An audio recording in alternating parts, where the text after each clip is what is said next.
Hi hello అందరూ ఎలా ఉన్నారు? బాగున్నారా? ఈరోజు మనం రిబ్బన్ పకోడీ రెసిపీ తెలుసుకుందాం. ముందుగా జల్లెడ తీసుకొని జల్లెడలో 2 కప్పుల బియ్యం పిండి వేసుకొని జల్లించాలి. అందులోనే 1 కప్పు శనగపిండి వేసుకోవాలి. మరొక కప్పు పుట్నాల పొడిని వేసుకోవాలి. పుట్నాలను మిక్సీ వేసుకొని ఆ మిక్సీ వేసిన పొడిని కూడా జల్లించుకొని మరొక కప్పు తీసుకోవాలి. ఇప్పుడు పిండిలోకి 1 స్పూను వాము, 1 స్పూన్ సాల్ట్, కొద్దిగా పిండి వేసుకొని మిక్సీ వేసుకుందాం. పిండి ఎందుకంటే అవి కొంచెమే కాబట్టి మిక్సీ పడదు కాబట్టి అందుకని మిక్సీ వేసుకుందాం. అందులోనే 1 స్పూన్ కారం కూడా వేసుకొని మిక్సీ పట్టుకుందాం. ఇప్పుడు వాటిని కూడా జల్లెడ పట్టుకుందాం. ఇప్పుడు ఆ పిండిలో 2-3 టేబుల్ స్పూన్ల నెయ్యిని వేసి నెయ్యిని పిండి మొత్తానికి పట్టించాలి.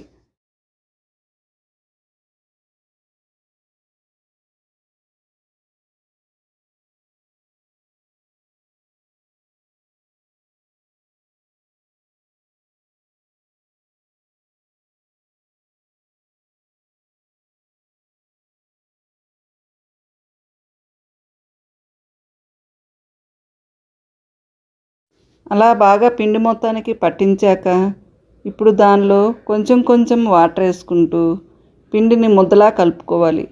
నేను చల్లనీళ్ళే కలిపానండి. గోరువెచ్చటి నీళ్ళు కూడా కలుపుకోవచ్చు.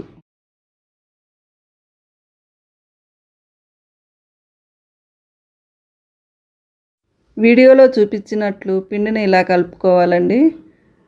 మన చేతికి అంటకుండా చక్కగా మర్దన చేసుకోవాలి. రిబ్బన్ పకోడీ వేసుకోవడానికి వీడియోలో చూపించినట్టు ఆ మౌల్డ్ తీసుకోవాలండి. దాన్ని మనం చక్రాల గిద్దలో పెట్టుకొని పిండిని వేసుకొని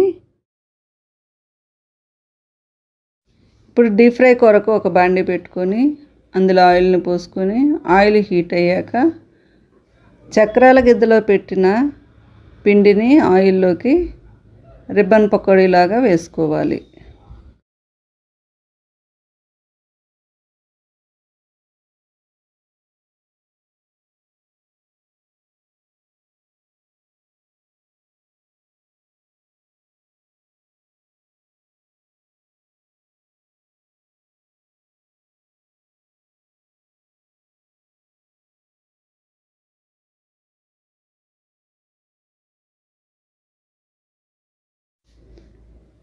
వీడియో క్లిప్పింగ్లో చూపించిన విధంగా వేసుకోవాలండి. వేగాక అటు ఇటు తిప్పుకొని వాటిని తీసి పక్కన పెట్టుకోవాలి.